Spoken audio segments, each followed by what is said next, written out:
तो ये आज 10 चीज़ें आपको बताने जा रहा हूँ। अगर आप फार्मिंग करना चाहते हैं ना तो इनको लिख लीजिएगा और इनको बार बार जो है ना रिवाइज करते रहिएगा और इन चीज़ों को अपने फार्मिंग पे अप्लाई करते रहिए। आपको पता होना चाहिए आपके फार्म का रोजाना का दूध क्या हो रहा है, फार्म के डेली ऑपरेशंस क्या है। हमारे पास अक्सर सेटअप्स ऐसे हैं जहाँ पे डेली बेसिस पे एक रिपोर्ट बनाई जाती है। तो फीडिंग जो है ना जी आपने अपनी करनी है। लोग कहते हैं भी हमारे पास जानवरी पीस है, कल को हम डेवलप हो जाएंगे, हमको जनाब 6000 गायों पे चले जाएंगे, फिर हम अपना बंडा बनाएंगे। भाई ऐसे नहीं।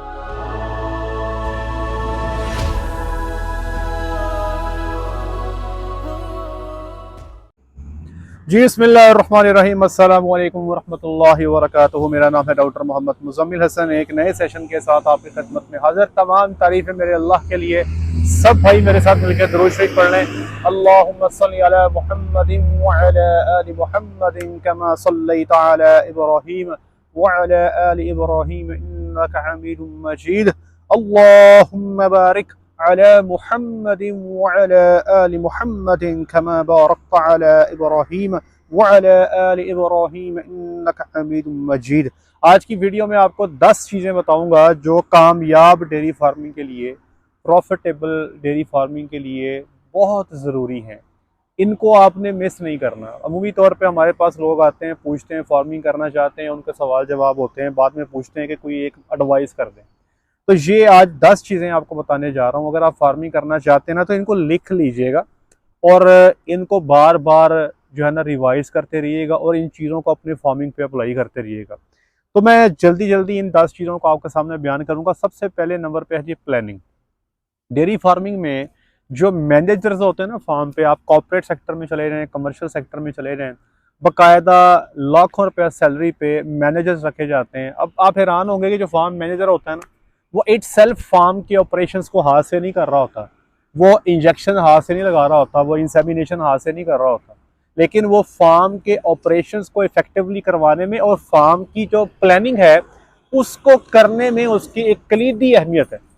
तो फार्म को आज अगर आप बैठे हैं, मिसाल के तौर पे नवंबर में मेरी वीडियो देख रहे हैं, तो अगले साल नवंबर तक का प्लान आपको देखना है। आपको ये चेक करना होगा फार्म पे कितने जानवर हैं, आगे कितने होने वाले हैं, हम सेल कितने कर सकते हैं, अगर हमने खरीदने हैं तो कितने खरीदने होंगे, किस महीने में हमारा दूध ज्यादा होगा, किस महीने में दूध हमारा कम हो सकता है।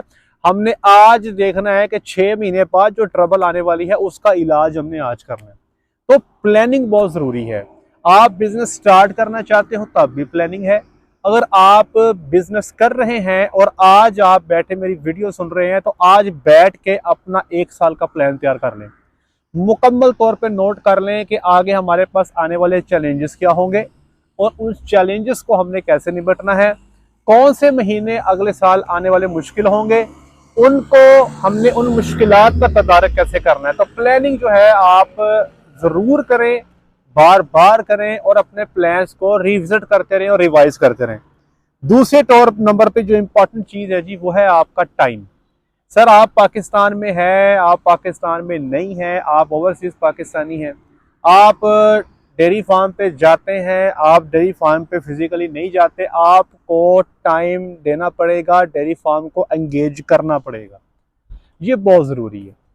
वो लोग जो फार्म बना लेते हैं बाद में हफ्ता हफ्ता फार्म पे चक्कर नहीं लगाते, भाई ना लगाओ। हम नहीं कहते आप फार्म पे चक्कर लगाएं, हम ये भी नहीं कहते कि आप रोजाना फार्म पे सुबह शाम जाओ, नहीं, हम बिल्कुल भी नहीं डिमांड करते। लेकिन आप टेलीफोनिकली या आप सोशल नेटवर्क्स के जरिए अपनी टीम के साथ रोजाना कम्युनिकेशन करेंगे, राब्ते में रहेंगे। आपको पता होना चाहिए आपके फार्म का रोजाना का दूध क्या हो रहा है, फार्म के डेली ऑपरेशंस क्या है। हमारे पास अक्सर सेटअप्स ऐसे हैं जहाँ पे डेली बेसिस पे एक रिपोर्ट बनाई जाती है रोजाना की, जिसको डेली ऑपरेशन शीट कहते हैं। उसमें डॉक्टर साहिबान रोजाना की बुनियाद पर ये अपडेट करते हैं कि आज दूध कितना मिल्क हुआ, कितनी फैट आई, कितनी LR आई, कितने मिल्किंग में थे, कितनी एवरेज आई, दूध कितना सेल हो गया, कितने जानवर बीमार थे, कौन कौन सा इलाज किया गया, कौन कौन सा टीका जात लगाए गए, किस जानवर को ड्राई किया, किसने बच्चा दे दिया, किसको टीका रखा, किसको ड्राई कर दिया और किस जानवर का प्रेगनेंसी टेस्ट हुआ, किसकी वैक्सीन कर दी। रोजाना की ये रिपोर्ट जो है ये बनती है, रिपोर्ट ग्रुप्स में जाती है, मालिकान देखते हैं, उसके ऊपर सवाल जवाब होते हैं। तो वो एक किस्म का पाकिस्तान में रह के भी अपना वक्त जो है वो फार्म को दे रहे हैं। फिजिकली आप फार्म पे है नहीं है, लेकिन इस चीजों को आपने रोजाना की बुनियाद पे गो थ्रू करना है तो टाइम आपको देना पड़ेगा। तीसरी इंपॉर्टेंट चीज है टीम डेवलपमेंट। सर जी ये टाइम, अगर आप पाकिस्तान में नहीं है, फॉर एग्जांपल आपने फार्म पे एक सुपरवाइजर रख लिया है, एक मुंशी रख लिया है, उसको डॉक्यूमेंटेशन करनी ही नहीं आती, उसको रिपोर्ट्स बनानी ही नहीं आती, तो आपको एक टीम बनानी पड़ेगी। टीम डेवलपमेंट जी किसी भी फार्म की तरक्की के लिए बहुत ज़रूरी है। और टीम, याद रखें, टीम सिर्फ डॉक्टर की टीम नहीं होती, टीम में हर बंदा इंपॉर्टेंट है, चाहे वो काफ सेक्शन में काम करने वाला वर्कर है, चाहे वो गोबर उठाने वाला वर्कर है, चाहे वो आपकी फीडिंग करने वाले वर्कर हैं, चाहे मिल्किंग पार्लर में मिल्किंग करने वाले वर्कर हैं, आपके फार्म पे काम करने वाला चौकीदार है, आपके फार्म पे काम करने वाला कुक है, आपके फार्म पे काम करने वाली टेक्निकल टीम है, ये सब एक टीम बनाते हैं। इस टीम का स्ट्रांग होना, इनका आपस में कोऑर्डिनेशन होना बहुत ज़रूरी है। अक्सर देखा गया है, अक्सर फार्म्स में मैंने ये देखा है कि जहाँ पे एक या एक से ज़ायद डॉक्टर होते हैं और उनकी आपस में कोऑर्डिनेशन नहीं होती, तो एट द एंड नुकसान फार्मर का होता है। फार्मर को देखना है कि एक ऐसी टीम बनाए जो सिंक्रोनाइज्ड हो। अगर आपके फार्म पे एक डॉक्टर काम कर रहा है और आप उसके साथ एक और डॉक्टर रखना चाहते हैं, वीए रखना चाहते हैं, तो ये रिस्पॉन्सिबिलिटी अपने डॉक्टर को दें कि अपनी पसंद का बंदा ले आए, ताकि कल को कोऑर्डिनेशन में प्रॉब्लम ना आए। वरना हमारी एक बड़ी प्रॉब्लम है कि लेग पुलिंग करते हैं, लत खिंच प्रोग्राम, एक दूसरे की जड़ें काटने पर लगे रहते हैं, जो प्रोडक्टिव टाइम है आपका वो आपका इन टाइम इस कामों पे ज़ाया होता है। तो टीम डेवलपमेंट बहुत ज़रूरी है। ज़रूरी नहीं कि आप पेंटे सट्टे टीम बना लेंगे, हो सकता है कि टीम बनाते हुए आपको टाइम लग जाए, महीना लग जाए, 2 लग जाए, 6 महीने लग जाए। टीम बनानी बहुत ज़रूरी है। चौथे नंबर पे सबसे इंपॉर्टेंट चीज़ है जी, आपको अपनी टीम पे एतमाद करना है, ट्रस्ट बिल्डिंग। आपने डेयरी फार्मिंग में आना है ना, आप डॉक्टर मुजम्मिल से भी रब्ता कर रहे हैं, आपने जिस फार्म से जानवर लिए कॉर्पोरेट सेक्टर से, आप उधर भी डॉक्टर से रब्ता कर रहे हैं, आपको किसी ने बताया कि वो फलाना डॉक्टर बहुत सियाना है, आप उसे ही मशवरा कर रहे हैं और आप मशवरे ही किए जा रहे हैं। आपके फार्म का जो अपना डॉक्टर है वो कहते हैं ना, घर की मुर्गी दाल बराबर, चिराग तले अंधेरा, आप उसकी बात को वेटेज नहीं दे रहे। मैंने कई सेटअप्स देखे हैं, मैं जाता हूँ, विजिट करता हूँ, वहां पे डॉक्टर्स एक ही बात कहते हैं, डॉक्टर साहब ये जो बातें आप बता रहे हैं ना, हमने इनको कई दफा कही है लेकिन ये हमारी बात नहीं सुनते। फार्मर हमारी बात नहीं सुनता, बाप ने कह दिया है, शायद इसको असर हो जाए। तो सर अपनी टीम पर एतमाद करें। अगर आपको ये लगता है ना कि डॉक्टर मुजम्मिल के पास जो सेटअप है वहाँ पे सब कुछ ठीक है, कोई मसाइल नहीं है, तो ये झूठ है। फार्म जब बनाते हैं, फार्मिंग जब चल रही होती है तो मसाइल आ जाते हैं। अभी हमारे फार्म पे एक पे कल एक लंपी का केस आया है, तो हम मसाइल हमें आए हैं, हमें भी हैं, हमने उसका तदारक किया, हमारी टीम ने उसको साइट पे किया, पूरे हर्ड की वैक्सीनेशन कर दी।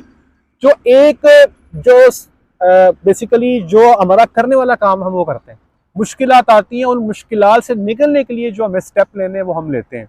ये ऐसा नहीं है कि सब कुछ फार्म पे जनाब बिल्कुल ठीक चल रहा है, मशाइल और मुश्किलात आती हैं। आपका काम ये है कि उसमें अपनी टीम के साथ मोटे के साथ मोटा लगा के चलना है।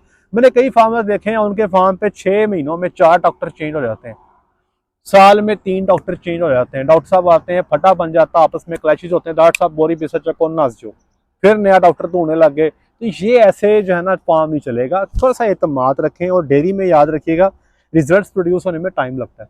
जिस डॉक्टर को भी फार्म पे रखें उसको 2 साल का टाइम दें कि वो परफॉर्म करे, उसके साथ मोटे से मोटा लगा के चलें। 5वें नंबर पे जो इंपॉर्टेंट चीज़ है वो है आपकी फीडिंग। सर गाड़ी के जो ड्राइविंग सीट है ना उस पर आपने खुद बैठना है। आपकी मर्जी है गाड़ी को पेशावर ले जाएं, आपकी मर्जी है गाड़ी को कराची ले जाएं, फैसला आपके हाथ में है। और वो कैसे होगा कि फार्म को आपने कैसे चलाना है। तो फार्म की जो ड्राइविंग सीट है ना वो है फार्म की फीडिंग। फीडिंग खुद करें, वंडा खुद बनाएं और अपनी मर्जी की फार्मूलेशन बना के अपने जानवरों को दें। बच्चों को अलग फार्मूलेशन दें, बछड़ियों को, दूध वाले जानवरों को। तो फीडिंग जो है ना जी आपने अपनी करनी है। लोग कहते हैं भी हमारे पास जानवर ही पीस हैं, कल को हम डेवलप हो जाएंगे, हमको जनाब 6000 गायों पे चले जाएंगे, फिर हम अपना बंडा बनाएंगे। भाई ऐसे नहीं करना। आपके पास 10 जानवर है, 20 जानवर है, खुराक अपनी खुद तैयार करें और ड्राइविंग सीट पे आपने खुद बैठना है। अगला पॉइंट है जी ब्रीड डेवलपमेंट। मैंने कई फार्म देखे हैं जहां पे माएँ अच्छी हैं, आगे जो बच्चे पैदा हो रहे हैं वो किसी काम के नहीं है। तो सर कितने दिन तक, कितने अरसे तक, कितने महीनों सालों तक आप मार्केट से जानवर लेके डालते रहेंगे। मैं अक्सर फार्मर्स को कहता हूं कि हम जो गायें आपको लेके देते हैं ना कॉर्पोरेट सेक्टर से, वो पहले सुबह में मिनिमम 8000 लीटर दूध करने की सलाहियत रखती है मिनिमम। आपने अब सीमन के इस्तेमाल से उसको 9000 पे, 10000 पे, 11000 पे लेके जाना है। अपनी ब्रीड को डेवलप नहीं करेंगे तो याद रखें आप टाइम जाया कर रहे हैं डेयरी में। आपकी ब्रीड ऐसी हो कि दुनिया आपके पास लाइन में खड़ी हो कि आप ऐलान करें कि हम गैया सेल करने जा रहे हैं, हीपर सेल करने जा रहे हैं, और लोग टिकट्स के ऊपर जो है ना आपसे जानवर लें। तो ब्रीड डेवलपमेंट बहुत इंपॉर्टेंट है। अगला पॉइंट जी, पॉइंट नंबर 7, जो अक्सर फार्मर्स की जान निकलती है इस पे, वो है कलिंग। फार्मर को जब कहते हैं ना कि ये 4 जानवर है, ये किसी काम के नहीं, सेल कर दो, फार्मर कहता है नहीं नहीं नहीं, ये तो बहुत अच्छी गाय है, इसका तो दूध ही बड़ा है, ये ऐसे है, ये वैसे है। सर मुझे मेरे उस्ताद ने 2010 में एक बात कही थी कि कोई भी जो गाय है ना, वो सोने की गाय नहीं है, गोल्डन नहीं है, सोना उसकी नहीं है। एक से एक वध के गाय मौजूद है, और आपके पास ऐसे क्वालिटी सीमन मौजूद है कि आप जैसी मर्जी ब्रीड तैयार कर लें। तो मेरे भाई, अगर कोई फार्म पे जानवर मौजूद है और वो किसी वजह से प्रोडक्टिव नहीं रहा, काम का नहीं रहा, आप उस जानवर को चलता करेंगे। कलिंग बहुत जरूरी है। आपको मैं एक इंटरेस्टिंग बात बताता हूँ, जो आपके बड़े बड़े सेटअप्स हैं, जो कॉर्पोरेट सेटअप्स हैं, वहां पे 15 से 20% सालाना वो लोग कलिंग करते हैं, और इस तरह से उनके पास जो क्वालिटी वाले जानवर हैं वो बढ़ते चले जाते हैं और वो सर्वाइव करते हैं। हमने देखा छोटे फार्मर के पास 100 जानवर खड़े हैं, 20 में 25 ऐसे ही फजूल ही खड़े हैं, ना लेना ना देना, बस नॉन प्रोडक्टिव जानवर है, बस संभाल कर रखे, नग बढ़ाए हुए हैं। ऐसे फार्म नहीं चलते। पॉइंट नंबर 8 है रिकॉर्ड कीपिंग। हर सिंगल चीज का रिकॉर्ड होना चाहिए। सॉफ्टवेयर फौरी तौर पे लें, जानवरों का दूध डेली बेसिस पे सॉफ्टवेयर पे डालें, ब्रीडिंग का रिकॉर्ड हो, किस गाय ने कितने टीके लिए, किस जानवर ने कितना दूध दिया, उसका पीक प्रोडक्शन क्या था, ईच एंड एवरीथिंग का रिकॉर्ड आपके पास होगा। तब आप फैसला करने के स्टेज में होंगे कि आपने फ्यूचर में अपने जानवरों के साथ क्या करना है। अगर आप सेल भी करने चाहते हो तो आप कौन से जानवरों को सेल करोगे, कौन से जानवरों को फार्म पे कीप करोगे, तो रिकॉर्ड कीपिंग बहुत जरूरी है। और याद रखें, बगैर रिकॉर्ड के अगर आप जानवर सेल भी करते हैं तो उससे आपको वो रिजल्ट नहीं मिलते। Point number 9, self assessment. हमेशा अपना तज्जिया करते रहें, अपना जो है ना खुद का एनालिसिस करते रहें, अपना जायजा लेते रहें कि आज आप डेयरी में किधर खड़े हैं, क्या आप मुतअल्लिका टारगेट्स को अचीव कर रहे हैं। इसके ऊपर ना मैंने एक वीडियो रिकॉर्ड करवाई है कि डेयरी के टारगेट्स क्या हैं, वो इंशाल्लाह आप जल्द देख लेंगे, या जब हो सकता है जब वीडियो लगे आप देख चुके हो। आपने देखना है कि डेयरी के टारगेट्स क्या हैं, आपके फार्म पे कितने % गबन होने चाहिए, मिल्किंग में कितने होने चाहिए, काफ में मोर्टेलिटी कितनी होनी चाहिए, एबॉर्शन रेट कितना होना चाहिए, RFM कितना होना चाहिए, लेफ्ट डिस्प्लेस्ड एमोमिज्म कितना होना चाहिए। तमाम चीज़ों का डाटा मौजूद है। आपने देखना है कि हर महीने के एंड पे कि आप टारगेट्स पे कहाँ खड़े हैं, पीछे हैं, आगे हैं, इंप्रूव करने की जरूरत है, नहीं है तो अपना तजिया लाजमी करते रहें। और सबसे एंड पे इंपॉर्टेंट चीज़ है कि लर्निंग बिहेवियर। सर, सीखने का मादा अपने अंदर हमेशा रखें। अगर मैंने अक्सर लोगों को देखा, वो सीखना चाहते हैं, वो अपने अंदर डेवलप करना चाहते हैं, लेकिन कुछ दोस्तों में जिद और हट डरमी देखी है। वो कहते हैं जो हम कर रहे हैं ना, ये हरफ आखर है और इसके ऊपर कुछ नहीं है। अगर आप अपने अंदर जिद, हट डरमी ये पैदा कर लेंगे और आप कोई भी न्यू इनोवेशन को आप अडॉप्ट नहीं करेंगे, आप कहेंगे बस ये खत्म है, हम तो ये सदियों से काम करते आ रहे हैं, डॉक्टर तक कल दा जम्या इनू की पता, तो फिर याद रखिएगा कि आपके ऊपर जो है ना जी, डेवलपमेंट का दरवाज़ा बंद हो जाएगा। क्योंकि दुनिया में आप डेवलप करते रहते हैं। मुझे 15 साल हो गए डेयरी में, मैं आज भी ये क्लेम नहीं करता कि मैं डेयरी को 100% जानता हूँ। सर, आए दिन कोई नई रिसर्च होती है, आए दिन कोई नई तहकीक होती है, और आए दिन हमारी फार्मिंग जो है पहले से बेहतर होती चली जा रही है। तो हम अपने आप को हमेशा ओपन रखते हैं सीखने के लिए। तो सीखने के लिए अपने आप को ओपन रखें। ये 10 पॉइंट्स हैं, देखें आप किधर खड़े हैं, अपना ख्याल रखें, दुआ में याद रखें, 5 वक्त की नमाज बाजमात अदा करें। अस्सलामु अलैकुम रहमतुल्लाहि व बरकातुहू।